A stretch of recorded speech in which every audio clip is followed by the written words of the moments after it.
dan mensayangkan saham masyarakat. Jadi kita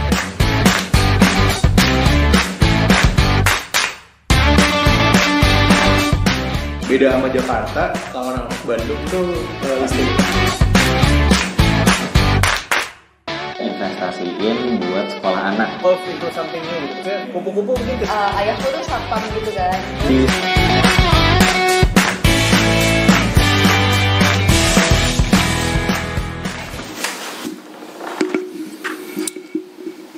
Tes.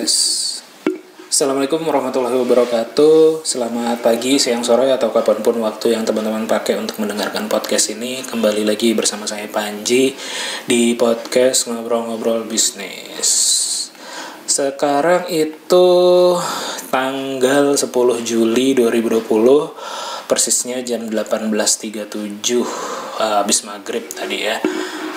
Atau bertepatan juga dengan hari ke-116 after COVID. Wih, selalu dihitung ya. Walaupun itu sebagai jokes internal aja sih, jokes saya sama beberapa teman-teman main gitu ya, karena kita pengen nandain era baru gitulah. Kalau itu karena sebagai jokes, karena kalau di padanannya di dunia nyata, jadi kita nyebutnya tuh ACBC gitu, after COVID, yaitu tanggal 15 Maret 2020 itu hari pertama AC lah, hari day one AC gitu, after COVID AC gitu ya. Karena kalau di Indonesia itu kan diterapkan sebagai WFH pertama gitu, tanggal 15 Maret itu sebagai jokes, karena kan kalau era baru selalu ada penandanya ya, atau kayak kalendernya lah, kayak kalau di Islam kan ada 1 Hijriah kayak gitu ya. Kalau di Masehi atau yang common gitu yang umum, kalender Gregorian itu ada AD, after death gitu, setelah kematiannya Yesus Kristus, dan sebelum si kematiannya Yesus Kristus itu disebutnya adalah BC, before Christ. Jadi before Christ, BC dan AD gitu, atau sebelum Masehi dan sesudah Masehi gitu kan. Makanya kalau ada kan piramida dibentuk tahun 4000 BC gitu, 4000 before Christ, sebelum adanya Yesus Kristus. Kalau AD, after death, setelah kematian Yesus Kristus, itu sebagai penanda. Dan kita sebagai lucu-lucuan di antara kita aja sih, karena kekurangan hiburan jadinya pengen sok-sok bikin penanda aja, kalender AC, BC gitu, AC after Christ, after COVID, dan BC before COVID, yang mana dimulai tanggal 15 Maret 2020 pertama kali diberlakukan WFH, dan sekarang udah hari ke-116, ke 10 Juli 2020, udah ke hari ke-116. Walaupun sebenarnya 2 minggu terakhir udah mulai longgar ya, kalau di Indonesia udah ada normal baru, ada AKB atau apapun lah istilahnya itu. Tapi sebenarnya belum pantas lah ya kita masuk ke normal baru mungkin ya, kalau pandangan pribadi, karena memang kasus trennya masih terus meningkat, dan juga belum mengalami penurunan ya. Kalau kan beberapa analisa teman-teman sih, saya nggak analisa sendiri gitu, beberapa analisa teman-teman yang pantas disebut normal baru, yaitu kalau udah ada kurva menurun, melandai, baru dibikin normal baru mulai dilonggar-longgarkan. Tapi kalau Indonesia kan pada kenyataannya belum ya. Bahkan kalau saya sih sering mantau situs Worldometer itu ya, yang mengkomparasi, dia sebenarnya situs untuk data statistik dari berbagai macam data di dunia ya, dari perbandingan negara ataupun apapun gitu. Nah di situ juga ada data tentang corona gitu ya, perbandingan antar negaranya live gitu ya. Saya suka mantau di situ, dan Indonesia sering masuk ke 10 besar terkait dengan jumlah kasus baru atau bahkan jumlah kematian. Walaupun memang perhitungannya, karena ini ada yang negor juga ya, tadi saya share di Instagram, ada teman negor, si Haikal ya, dia bilang data lo kayaknya kurang valid Ji, karena US, atau ada teman juga yang Emil teman saya Emil, dia juga negor itu, data lo kayaknya kurang valid karena US belum masuk. Lalu Haikal juga tadi bilang US belum masuk, sama India juga belum masuk gitu. Karena memang ketika saya share data tersebut itu memang jamnya jam US belum ngerilis datanya atau India ngerilis datanya, jadi memang masih belum terlalu valid. Tapi poinnya sebenarnya yang pengen saya sampaikan ketika saya nge-share itu ya pengen memancing diskusi aja sih dan awareness orang-orang bahwa Indonesia sebenarnya masih cukup berbahaya ya keadaannya terkait dengan COVID. Kasusnya makin banyak, bahkan kemarin kan 9 Juli nembus rekor baru lagi yaitu 2000 kasus baru. Jadi adaptasi baru ataupun new normal ini sebenarnya nggak tahu ya gimana menyikapinya. Tapi kalau teman-teman kayak kalau saya pribadi sih kalau bisa diusahakan berlaku seperti masa-masa PSBB itu tetap lebih diutamakan sih. Jadi meminimalisir keluar rumah, meminimalisir berinteraksi sama orang, terutama yang berpotensi COVID kayak gitu ya. Itu diminimalisir sekali kalau saya. Kalau teman-teman yang memang memiliki kemewahan untuk seperti itu ya, untuk melakukan hal yang sama seperti misalnya bekerja dari rumah ataupun tidak mesti ke kantor itu dan tetap bisa berpenghasilan dari rumah, itu lebih baik tetap dilakukan sih. Cuman kalau memang mesti keluar rumah untuk bekerja atau hal-hal urgent ya tetap patuhi protokol-protokol yang yang diberlakukan di pemerintah lah. Masker, protokol-protokol kesehatan tetap dijalankan lah, jangan longgar banget. Bahkan tadi saya sholat Jumat juga udah mulai banyak yang nggak pakai masker sih, jadi agak-agak rawan. Karena kan ini penyakit yang sifatnya bukan hanya bisa kita antisipasi secara individu ya, tapi sebenarnya ini penyakit ataupun virus yang harus diantisipasi secara berjamaah gitu atau secara bersama-sama. Jadi sebenarnya agak-agak jadi kesel juga sih kalau kita sendiri sudah berusaha di ruang publik gitu ya, berusaha untuk mematuhi protokol tapi ada orang lain yang tidak mematuhi protokol, dan itu kan membahayakan diri kita juga. Jadinya ya mohonlah kalau teman-teman yang memiliki kemewahan, sekali lagi yang memiliki kemewahan untuk tetap berada di rumah dan menjaga jarak, lebih baik dilakukan, tentu saja asal tidak mengganggu perekonomian ya, perekonomian pribadi kayak gitu. Dan kalaupun harus keluar, tolong patuhi protokol kesehatan yang ada udah banyak lah diberlakukan oleh pemerintah ataupun protokol kesehatan yang umum ada kayak gitu. Nah, ini kan versi monolog nih karena ini hari Jumat dan mudah-mudahan habis ini udah menjelang Isya ya, langsung rilis ini. Sebenarnya kalau ngobrol bisnis versi monolog kan ada tema-tema khusus yang saya mau bahas. Cuman kali ini sebenarnya nggak ada, tapi mungkin bisa dibilang ada juga ya. Gampangnya sih saya mau ngejawab beberapa pertanyaan yang udah masuk ke saya, baik itu melalui Instagram ataupun ada juga temen yang WA terkait dengan bisnis, terkait dengan podcast yang saya sampaikan ataupun yang menurut saya pertanyaannya cukup menarik untuk saya jelaskan ulang. Karena saya lihat banyak pertanyaan yang masuk adalah mirip-mirip sih, nggak banyak juga sih, paling kayak cuman nggak nyampe 10 sih yang nanya-nanya tentang bisnis lah ya kalau ke saya. Cuman menurut saya banyak juga ya di antara mereka mungkin saya ambil 2 atau 3 pertanyaan yang kira-kira berulang ataupun dihadapi permasalahan sama dihadapi oleh orang banyak kayak gitu. Yang pertama itu saya mau jawab pertanyaan dari si Raffi ya. Raffi ini adalah salah satu startupnya itu ngikut di inkubator salah satu inkubator bisnis di Bandung, di mana saya jadi mentor juga di sana gitu. Pertanyaannya kayak gini. Assalamualaikum Kak Panji, saya mau minta bantuan lagi dong Kak. Jadi katanya The Greater Hub yang kurang di pitch deck-nya itu angka kita mau minta sama visinya berapa nominal uangnya. Oh, jadi ceritanya si Raffi ini lagi mengajukan pitch deck ke inkubatornya untuk dipertemukan sama visi, tapi di pitch decknya ada kekurangan berupa berapa nominal angkanya yang mau dimasukkan. Terus kemarin saya lanjut lagi ya. Terus kemarin kita udah hitung semuanya kecuali gaji karyawan. Nah, saya bersama si levelnya udah ngomongin tapi masih bingung Kak. Kak Panji kira-kira bisa bantu nggak untuk kasus startup se-early kita untuk minta rise sama visi itu gaji karyawannya gimana ya? Kalau dengan gaji pegawai yang kami taruh itu totalnya jadi sekian. Nah, kami takutnya itu terlalu banyak untuk minta sama visi dengan progres kami sekarang. Jadi kami kira mendingan nggak usah ngasih uang gaji buat founder, tapi founder yang ada di kami beri perjanjian berupa share company saja. Nah, kalau pertanyaannya seperti ini banyak baik saya terutama ketika saya nge-mentor ya, pertanyaan terkait dengan gaji founder ataupun gaji karyawan awal itu bagaimana. Nah, mungkin mindset pertama yang perlu ditanamkan adalah kalau menurut saya sih harus dipahami bahwa cara berpikirnya yang pertama adalah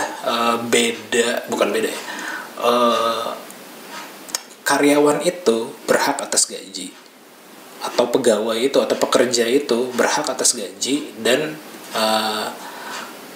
founder atau entrepreneur atau pemilik bisnis itu berhak atas keuntungan. Jadi ada dua hal di mindset pertama ini atau di cara berpikir ini.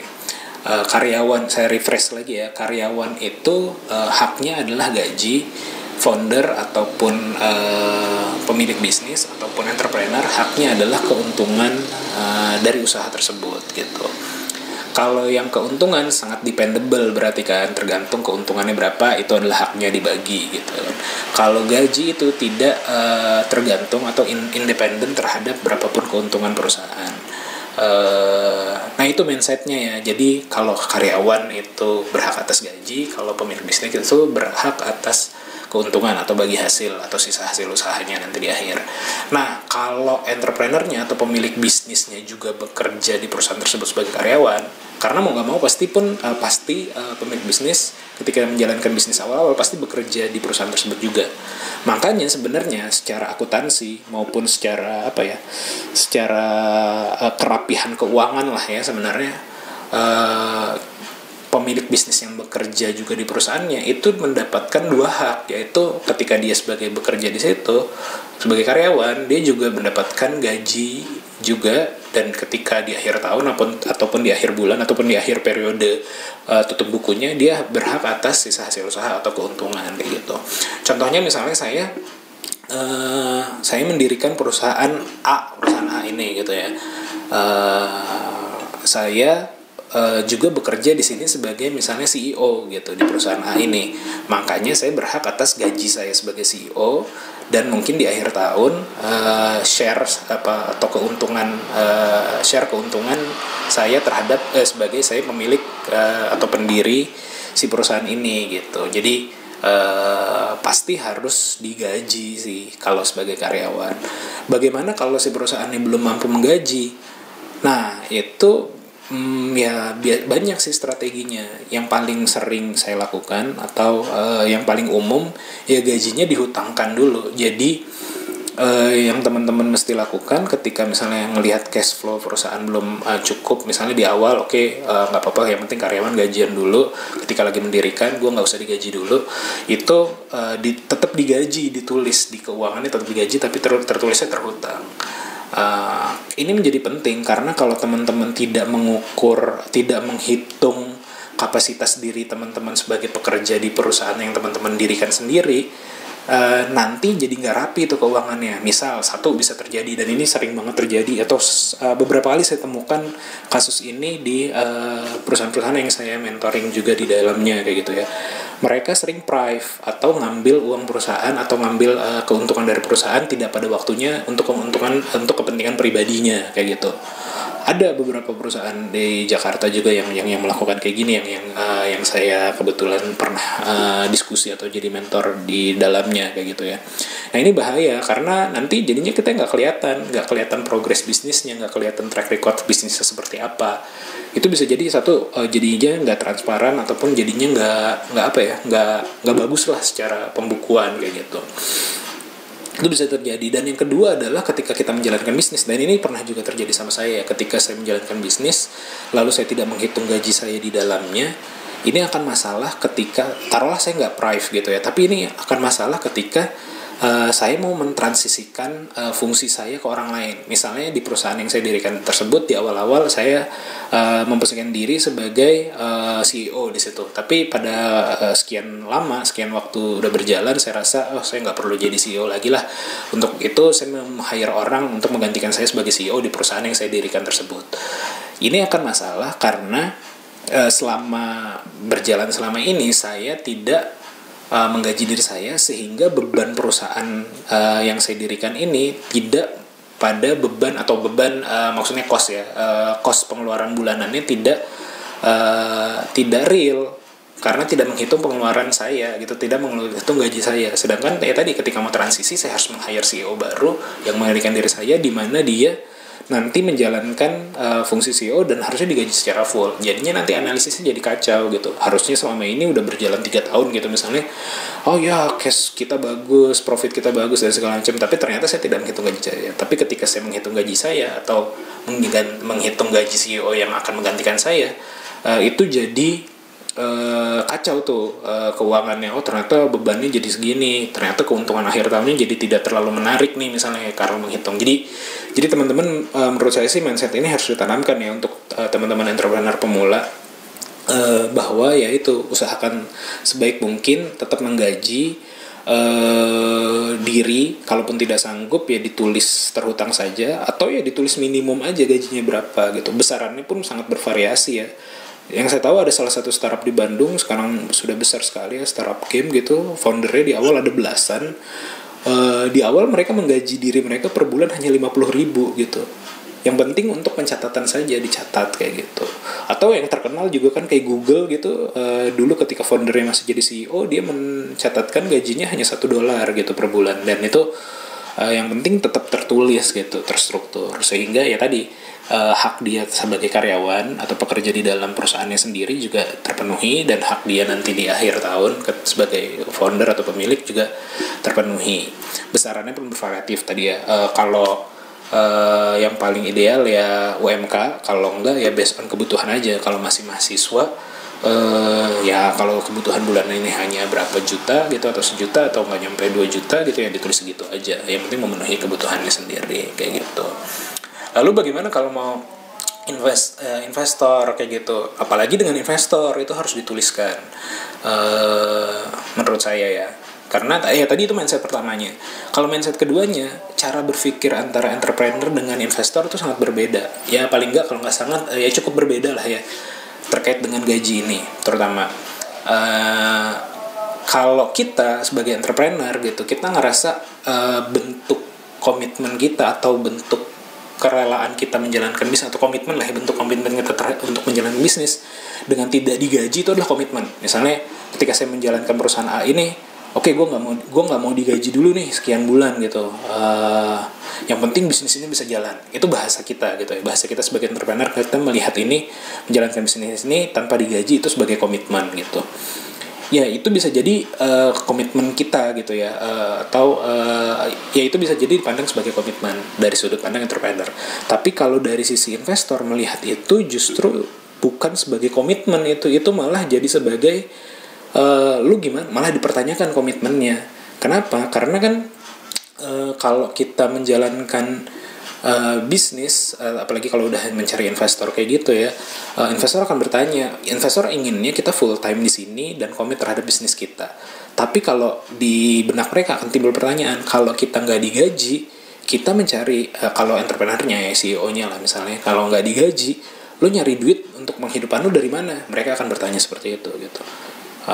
Misalnya dijawab ya, gue akan mencari kehidupan dari bisnis lainnya, atau gue bekerja dulu di tempat lain, makanya gue di sini nggak usah digaji gitu. Nah investor makin ragu, kalau lo nggak digaji dari sini, artinya lo digaji dari tempat lain, artinya lo nggak akan fokus ngejalanin bisnis ini, artinya lo nggak akan fokus full time menjalankan bisnis ini, dan mereka jadi ragu justru kayak gitu. Jadi itu ya, mindsetnya berbeda tuh antara investor dengan entrepreneur. Entrepreneur mungkin merasa nggak digaji sebagai bentuk komitmen, tapi kalau dari sisi investor justru ngerasa kalau nggak digaji, entrepreneur nggak digaji, justru ini adalah bentuk tidak komitmen, karena lo akan mencari uang dari tempat lain artinya. Ini bentar sambil mau nyolokin karena ternyata HP-nya mau habis baterainya.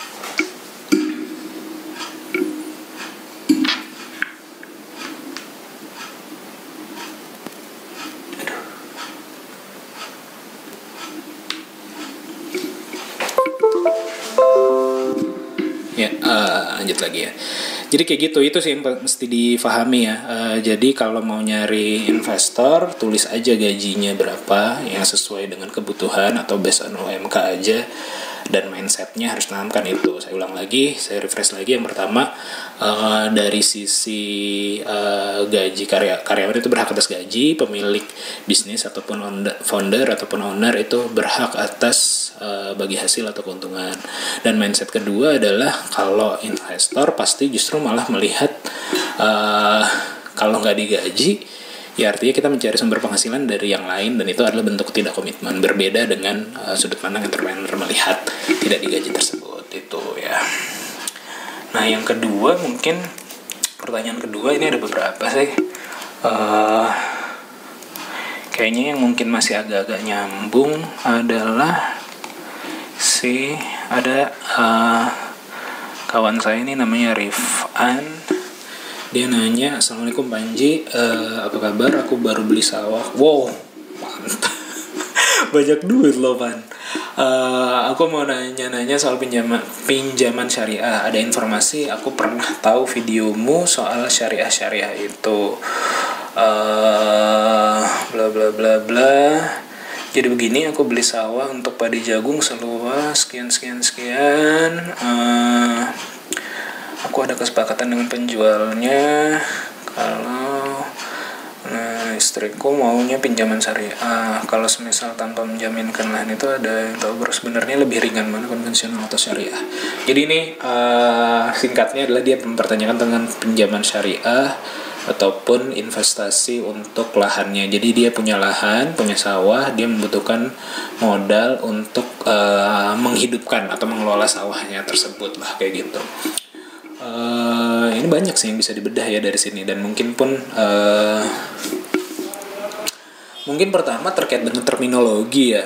Ini menurut sudut pandangku sih ya, dan based on pengalaman aja sih ya. Mungkin terminologinya kurang tepat sih. Kalau yang dikatakan pinjaman syariah itu sebenarnya sih nggak ada ya. Atau kalau nggak ada dalam arti sesungguhnya gitu ya, karena kalau pinjaman kan artinya pinjam meminjam, atau bahasa umumnya adalah hutang piutang. Wah, udah azan. Kita lanjut 5 menit aja ya. 5 menit sampai 10 menit aja nih. Hutang piutang gitu ya. Hutang piutang yang paling syariah adalah ya tidak ada bunga di dalamnya atau tidak ada riba di dalamnya.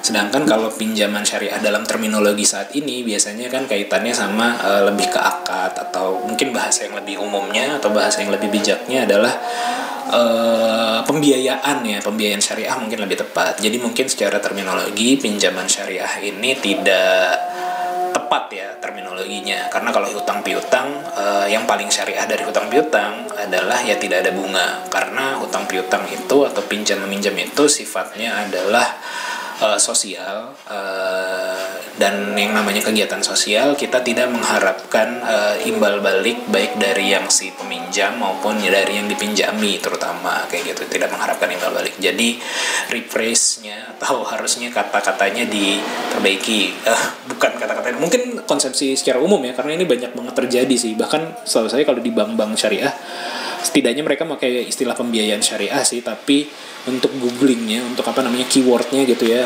SEO-nya, atau bahkan beberapa platform online ya yang mengusung pembiayaan syariah, tapi mereka nggak nyari keywordnya tuh pinjaman syariah, padahal itu kalau tidak bisa dibilang tidak tepat, itu paling nggak kurang tepat lah ya. Pinjaman syariah itu ya satu-satu pinjaman syariah adalah ya pinjam tanpa imbal balik apapun, ya itu pinjaman syariah atau hutang piutang syariah.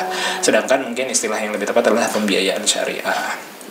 Nah, kalau pembiayaan syariah, mungkin pertanyaan keduanya yang lebih mudah dijawab, terkait dengan lebih ringan mana, konvensional apa syariah. Nah, sebenarnya kalau ini mungkin mengarah pertanyaannya adalah terkait dengan rate ya, ataupun margin, ataupun kalau di konvensional bunga, kalau di syariah margin atau bagi hasil, kayak gitu.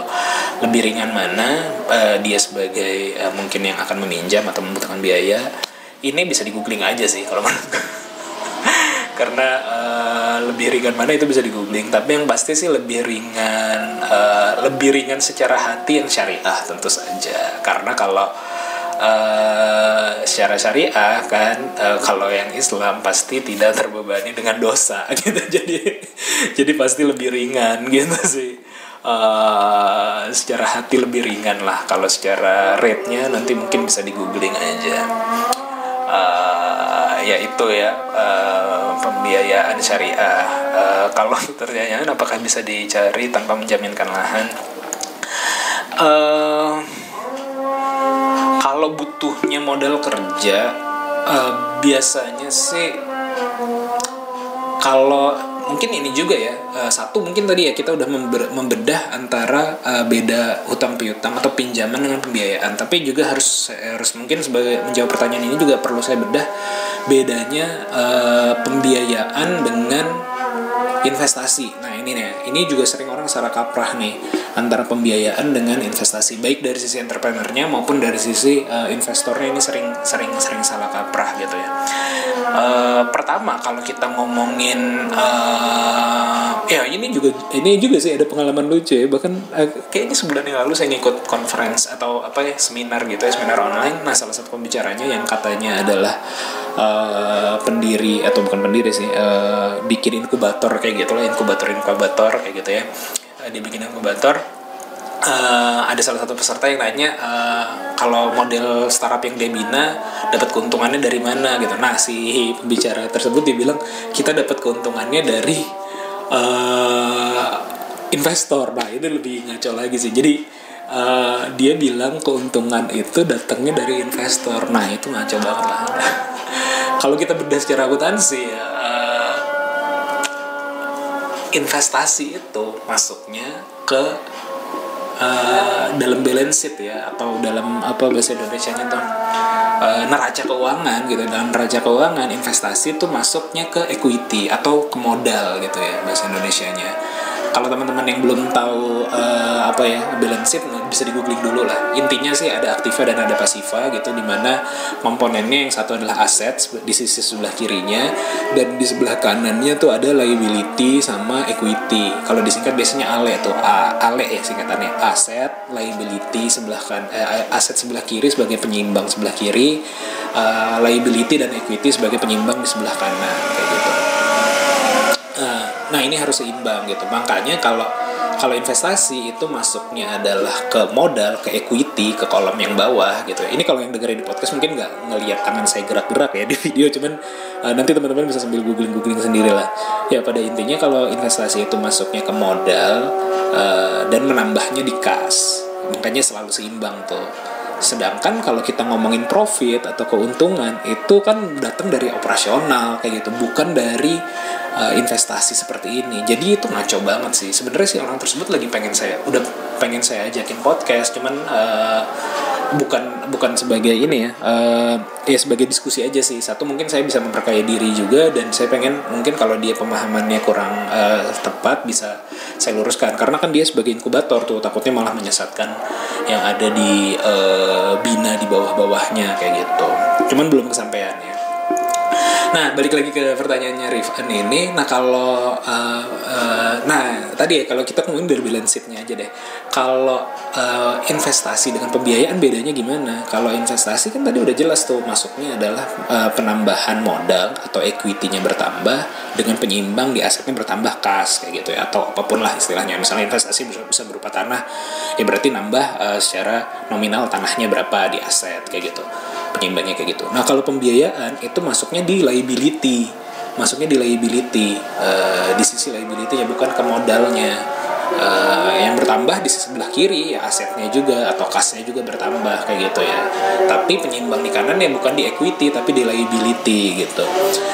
Makanya sangat-sangat penting memahami fundamentalnya, paling nggak bukan fundamental sih, basic lah, ini basic accounting gitu. Dulu pas lagi sekolah zaman SMP atau SMA gitu belajar akuntansi, atau dulu zaman SMP tuh namanya keterampilan jasa ya, yang kita harus pakai buku besar tuh sangat-sangat tidak menyenangkan gitu. Cuman ketika sudah mulai menjalankan bisnis ini, segala sesuatu itu jadi make sense banget, jadi mudah. Jadi saya harap sih kalau teman-teman yang entrepreneur ataupun juga yang dengerin ini ada yang investasi atau investor kayak gitu, pelajari tentang atau pahami tentang basic accounting lah paling nggak, jadi tahu teman-teman bisa tahu uangnya masuk kemana, sebagai apa kayak gitu. Nah kalau investasi itu bedanya pembiayaan dan investasi masuknya ke modal sebagai penambah modal di perusahaan. Teman-teman ketika investasi ketika sebagai investor di perusahaan tersebut atau jadi penanam modal di sana, teman-teman jadi shareholder juga. Sedangkan kalau pembiayaan, teman-teman masuknya ke liability atau dalam kas perusahaan atau dalam buku perusahaan itu nanti dihitungnya sebagai liability atau bahasa gampangnya hutang lah ya, kayak gitu, hutang perusahaan. Walaupun tadi kalau kita pakai istilah yang common deh ya, kalau pakai istilah syariah ya bukan, kalau pakai istilah Islam bukan pinjam ya, tapi pembiayaan lah. Tapi kalau dalam akuntansi mungkin ditulisnya sebagai hutang perusahaan kayak gitu. Jadi hutang sama modal tentu saja sangat berbeda gitu. Jadi teman-teman kalau yang investasi, lihat teman-teman tuh masuknya sebagai investor modal atau investor pembiayaan kayak gitu, atau ya funder lah, atau apa ya istilah ini pokoknya itulah ya, masuknya ke sebagai pembiayaan projectnya atau pembiayaan jangka pendek perusahaan tersebut, atau jadi pembiayaan atau masuk ke investasi, masuk ke modal si perusahaan tersebut. Itu sangat berbeda nanti karena implikasinya berbeda banget gitu. Salah satu yang paling signifikan bedanya adalah ini juga menjadi ada salah satu teman saya juga sempat nanya ya beberapa bulan yang lalu gitu. Dia nanya, Ji, lu kalau pendanaan gue, dia ada short term project gitu ya, masuknya ke pembiayaan si perusahaan, salah satu perusahaan yang saya jalankan kayak gitu. Dia nanyain, kalau tanggal segini lo nggak bisa bayar, perusahaan lo masih bisa nge-cover nggak kayak gitu, kalau bangkrut bagaimana kayak gini-gini. Nah sebenarnya ini pertanyaan yang cukup aneh sih, maksudnya artinya pemahamannya secara akuntansi mungkin belum paham, atau mungkin sekedar ini aja, sekedar men-challenge saja, karena saya ketahui dia adalah seorang akademisi, harusnya sih paham gitu. Cuman kalau pertanyaan ini timbul dari orang lain, pasti akan saya jelaskan kalau duitnya kan masuknya sebagai liability, sebagai hutang perusahaan lah kayak gitu hitungannya, bukan sebagai modal. Tentu saja selalu jadi prioritas karena sudah diatur undang-undang juga, dan secara etika bisnis juga seperti itu. Ketika perusahaan bangkrut, pasti yang ditanggung, yang wajib, misalnya perusahaan tutup gitu, bukan bangkrut lah ya, tutup, yang wajib dibayar pertama adalah yang hutang perusahaan gitu, yang terdapat di kolom liability gitu, bukan yang di equity sebagai pemilik perusahaan pasti di akhir-akhir lah, kalau masih ada sisa, kalau masih ada untung. Justru kalau perusahaan benar-benar rugi dan tutup, ya mereka justru yang terpanggil untuk membayar semua liability atau kerugian yang ada di perusahaan gitu. Jadi ya itu bukan trigger, emang gelitik lah si pertanyaan itu. Kok aneh banget sih nanya kayak gini, ya pasti dibayar lah jelas, karena kan hitungannya hutang perusahaan, bukan sebagai investor modal ya, atau penanam modal kayak gitu. Ya kayak gitu. Jadi itu teman-teman nanti, terutama yang investor, harus dipahami tuh teman-teman masuk ke kolom yang mana sih gue investasi, karena sekarang kan terminologinya udah commonnya tuh semuanya disebutnya sebagai investasi. Kalau di pasar modal itu biasanya kan kalau yang hutang itu disebutnya obligasi tuh. Jadi teman-teman antara investasi saham atau investasi obligasi, karena kalau obligasi itu hitungannya utang, jadi ibaratnya modal pokok teman-teman tidak akan berkurang. Sedangkan kalau teman-teman masuknya ke investasi saham, itu bisa berkurang bisa bertambah tuh. Jadi perlu diperhatikan tuh masuk ke saham, masuk ke obligasi, atau kalau di dalam investasi langsung ke real business gitu ya, bukan ke pasar modal, teman-teman mesti perhatikan teman-teman masuknya ini yang investor ya, teman-teman masuknya ke investasi penanaman modal sebagai pemegang saham si perusahaan tersebut, atau teman-teman sebagai pembiaya, atau masuknya ke liability, atau masuknya ke jangka pendek lah. Karena kalau saya sendiri juga sering memakai istilahnya kalau untuk di pembiayaan, ya ini salah juga sih sebenarnya, sebagai saya sebutnya investasi jangka pendek atau investasi modal kerja, karena kan lebih liquid lah ibaratnya, lebih cepat gitu, bukan masuk ke investasi aset gitu, atau masuk ke investasi modal, tapi ke modal kerja yang sifatnya lebih cepat bergulir kayak gitu sih gitu. Nah jadi kalau untuk Rifan, balik lagi ke pertanyaannya Rifan, pembiayaan tadi udah dijawab ya, lebih tepat mungkin pembiayaan syariah yang dicari. Kalau nyarinya di mana pembiayaan syariah? Kalau yang dengan jaminan sebenarnya banyak banget sih, kayak BMT itu udah pasti memberikan, terus kalau bank-bank syariah pasti memberikan, atau kalau kayak fintech kayak gitu juga banyak yang memberikan. Kalau ada aset yang dijaminkan kayak gitu. Ataupun kalaupun tidak ada aset yang dijaminkan, beberapa juga menerima penjaminannya berupa PO atau si bisnis itu sendiri sebagai jaminannya. Jadinya ya bisnisnya bergulir seperti ini, itu yang dijaminkan. Jadi kalau jadi udah jelas lah profit loss-nya berapa kira-kira atau proyeksinya kira-kira berapa, itu yang dijaminkan kayak gitu. Itu sih biasanya. Nah, kalau dia ini konteksnya dia tidak mau menjaminkan, sebenarnya mungkin lebih tepat masuknya ke investasi. Jadi dia lebih baik mengundang investor. Kalau menurut saya ya, Van. Tapi ini aja sih, kalau kamu mau misalnya menjalankan bisnisnya sebagai mengelola tanah atau sawah tersebut sebagai unit bisnis, mendingan undang investor sebagai ya investasi di bisnis sawah ini. Tanahnya punya kamu juga pemiliknya gitu. Tapi untuk kerjanya atau modal kerjanya ya bisa mengundang investor untuk menjalankan nanti apa yang dihasilkan dari sini dibagilah di antara kalian. Jadi itu ya. Nah, itu penting tuh jadinya ya. Beda antara pinjaman tadi ya, hutang piutang dengan pembiayaan dan investasi. Itu kayaknya jadi judul podcast ini. Itu aja mungkin ya. Sini satu lagi deh, pertanyaannya nggak terlalu panjang. Ini dari Instagram. Halo Panji, saya Vino. Saya baru dengerin podcast Anda. Terima kasih banyak insight-nya. Saya lagi mencoba mengikutin mundur nih. Mau tanya tips menjalankan bisnis di masa COVID ini gimana? Wih, ini dia nanya kapan? Saya menjalankan startup XXX baru mulai setahun, tapi gara-gara COVID ini kita kehabisan modal dan melakukan termination. Waduh, sedih ya. Ya memang lagi berat sih. Kalau dari sisi investasi, apakah memungkinkan melakukan pendanaan? Boleh di-share juga koneksinya. Waduh. Ya mungkin saya jawab singkat aja ya. Iya sih, memang di zaman COVID ini itu sangat sulit ya. Maksudnya dari sisi banyak bisnis ya, mayoritas bisnis tuh mengalami kesulitan di masa COVID ini. Hanya sebagian kecil yang bisa berkembang dan sebagian mungkin yang agak lebih mayoritas lebih menengah lah ya, bisa bertahan gitu. Cara menjalankan bisnisnya gimana? Sebenarnya sih ya, kamu bisa ini aja ya, Vino ya, bisa coba googling di podcast apa. Ya kamu bisa googling sih, karena saya nggak terlalu mahir banget juga ya. Kalau dalam konteks ini saya juga ngikutin industrinya. Misalnya ketika di awal-awal COVID itu saya ada bisnis coworking juga, saya ngikut forum coworking gimana sih mereka menyikapi bisnis ini di IT, di startup. Saya juga datang forum-forumnya, atau ada banyak juga insight-insight dari tokoh-tokoh gitu juga saya baca ataupun saya bagaimana langkah yang paling bagus menghadapi COVID ini gitu sih. Kalau saya sih lebih banyak ngikutin yang lebih mahir dari saya. Dan kalau yang saya terapkan di bisnis dari insight-insight yang saya peroleh, mungkin yang paling utama sih kalau saya sih itu meminimalisir pengeluaran, meminimalisir cost atau beban perusahaan yang kita jalankan, dengan berharap ada dan sambil berusaha memaksimalkan revenue. Jadi dari sisi cost kita kurangi, dari sisi revenue tetap kita jaga stabil atau bahkan kalau bisa lebih.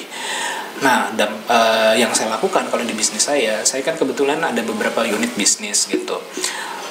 Untuk meminimalisir cost-nya atau mengurangi cost-nya atau mereduksi cost lah, yang saya lakukan adalah di beberapa unit ini sebenarnya ini mungkin langkah signifikan dan sebenarnya jadi menarik juga ya buat saya. Maksudnya jadi tantangan yang baru dan menarik, dan mungkin perlu saya ulik lagi dan mungkin saya akan pertahankan nanti setelah COVID juga.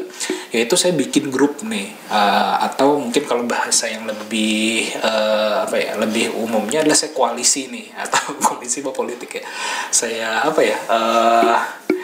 Saya grouping lah ya, atau saya bikin kalau istilah kami sih, jadi kita bikin kolektif bisnis gitu, kolektif bisnis di antara unit-unit bisnis ini, atau ya saya bikin grup lah, atau bahasa umumnya ya saya bikin grup di antara unit bisnis yang saya jalankan. Saya bikin grup di mana mereka dengan menggrup ini bisa berbagi resource gitu, berbagi sumber daya, berbagi beban yang biasanya ditanggung oleh si perusahaan itu single fighter kayak gitu.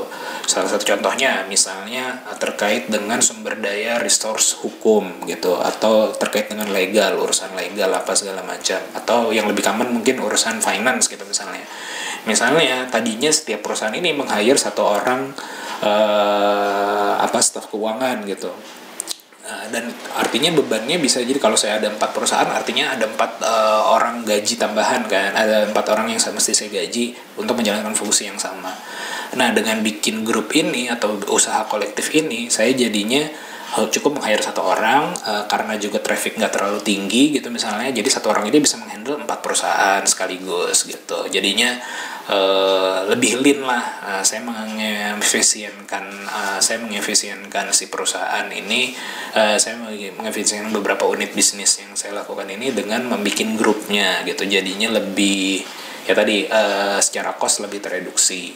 Terus juga dari sisi misalnya dari selain finance apa ya, misalnya dari resource, dari sisi teknologi gitu misalnya, butuh server gitu. Ketika ada 4 perusahaan yang jalankan secara bersamaan, butuh 4 server gitu misalnya.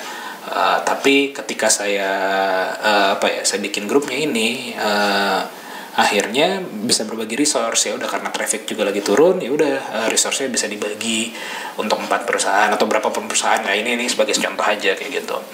Jadi itu sih yang paling utama saya lakukan, dan di awal-awal saya lakukan ketika Covid ini pusing juga kan gitu ya, karena bisnis saya kan ada yang ya alhamdulillah ada yang meningkat revenue-nya di gara-gara Covid ini, tapi mayoritas hanya mencoba bertahan atau bahkan kehilangan revenue sama sekali. Makanya saya coba untuk ketika di awal Covid ini saya coba bikin grouping tersebut untuk untuk mencoba bertahan, karena kan ketika bisnis tutup lebih banyak mudorotnya lah ibaratnya, karyawan lebih banyak yang tereliminasi atau apa tadi istilahnya, terminasi ya, dipecat gitu ya, lebih banyak yang seperti itu. Tapi kalau kita masih mencoba bertahan dan berusaha mungkin mencari model bisnis baru, itu jadi lebih baik sih.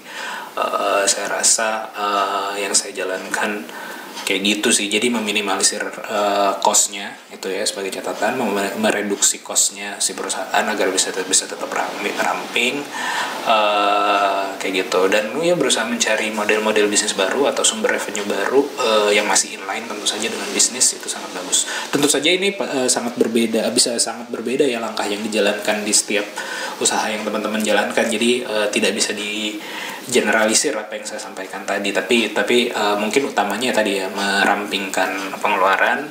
Langkah cara merampingkan pengeluaran bagaimana teman-teman bisa pikirkan sendiri ya. Atau diskusi cara merampingkan pengeluaran dan tentu saja memperbanyak revenue. Dan pertanyaan keduanya, kalau dari sisi investasi apakah mungkin melakukan pendanaan? Boleh di-share juga koneksinya. Kalau koneksi sih kayaknya belum bisa di-share ya, tapi banyak banget sih sebenarnya yang berkeliaran di luar sana, investor-investor, angel investor maupun VC yang masih tetap membuka diri, rajin ini aja, rajin googling, rajin ikut forum kayak gitu. Memungkinkan melakukan pendanaan, memungkinkan sekali tentu saja, karena ada beberapa yang bisa close deal di masa Covid ini. Kalau usaha yang saya jalankan sendiri, salah satunya adalah belum bisa saya share kita sudah close deal atau belum, tapi lagi mencoba, dan belum bisa saya share juga sih strateginya gimana. Tapi mungkin clue-nya adalah kalau teman-teman lihat atau siapa tadi namanya, Vino ya, ataupun teman-teman juga pengen tahu bagaimana cara terbaik menjalankan atau mencari pendanaan, salah satu yang perlu yang patut dipelajari menurut saya adalah yang dilakukan oleh Traveloka. Kayaknya baru rilis 2 hari yang lalu atau 3 hari yang lalu gitu ya. Traveloka tuh baru melakukan travel ya, usaha transportasi, usaha pariwisata lagi kena banget dampaknya gara-gara Covid ini, tapi dia bisa close deal, mendapatkan berapa US dollar gitu ya, berapa hari yang lalu ininya beritanya gitu. Salah satu strategi yang dia lakukan adalah dia intinya dia tuh dari valuasi akhirnya menurun gitu. Jadi misalnya valuasi terakhirnya sekian billion US dollar gitu. Nah, dia menurunkan valuasinya agar bisa dapat investor baru lebih cepat untuk mengamankan bisnisnya tentu saja, dan membutuhkan fresh money, tapi bisa membeli si investor baru bisa membeli jumlah saham yang lebih besar dengan nilai yang lebih kecil daripada investor sebelumnya gitu. Jadi devaluasi mungkin apa ya istilahnya, pokoknya gue nggak tahu lah istilahnya apa, nanti kalian bisa googling sendiri. Intinya adalah dia dari fase fundraising atau dari fase investasi sebelumnya secara valuasi nilainya lebih rendah atau lower, nantilah aja bisa carilah itu istilahnya apa ya, ada di di Bloomberg apa kemarin tuh, pokoknya dia lupa lah kepanjangannya beritanya apa, intinya dia melakukan valuasinya jadi lebih rendah, sehingga dapat pendanaan baru. Dan mungkin itu yang akan saya lakukan juga di perusahaan gitu, karena lagi ada perusahaan yang cukup performanya kurang baik gitu, dan saya rasa butuh pendanaan dengan cepat. Tapi kalau kita bertahan di valuasi yang lama kayaknya tidak worth it gitu, atau ya mungkin jadi pertimbangan bersama-sama dari para founder dan investor sebelumnya, lebih baik kayaknya kita lower dulu, kita dapat investasi baru dengan nilai yang mungkin baik untuk menjalankan bisnis kita. Jadi sangat memungkinkan, dan strateginya kalau itu ya intinya sih kreatif aja ya, bagaimana cara kamu bisa melakukan pendanaan, tapi ya forum terbuka lebar sih dimanapun sekarang saat ini ya. Oke, gitu aja. Ini udah lewat 19.22, udah azan kelewat lebih dari 10 menit tadi ya. Sekian saja podcast monolog kali ini. Mudah-mudahan nanti di monolog berikutnya lebih banyak yang bisa saya jawab juga. Atau kalau teman-teman juga ada pertanyaan atau bahan diskusi lainnya, bisa langsung DM saya saja di Instagram, nanti kita diskusikan di podcast. Atau kalau punya pandangan yang berbeda juga mangga aja sih, saya open banget terhadap pandangan, karena ini kan sifatnya tadi hanya dari sudut pandang saya ya, mudah-mudahan, dan banyak kekurangannya, dan experience-nya masih sangat-sangat sedikit gitu, jadinya masih banyak perlu di-challenge lah, jangan diterima mentah-mentah kayak gitu. Langsung aja nanti DM ke saya di Instagram ataupun email juga ke panji@prabowo.id, bebas, boleh email, boleh DM, insya Allah saya respon atau saya menjawab di podcast monolog berikutnya, nggak tahu kapan gitu. Oke, sampai jumpa di podcast ngobrol bisa berikutnya, baik yang monolog ataupun yang dengan narasumber. Sekian dari saya, sampai jumpa, bye. Assalamualaikum warahmatullahi wabarakatuh.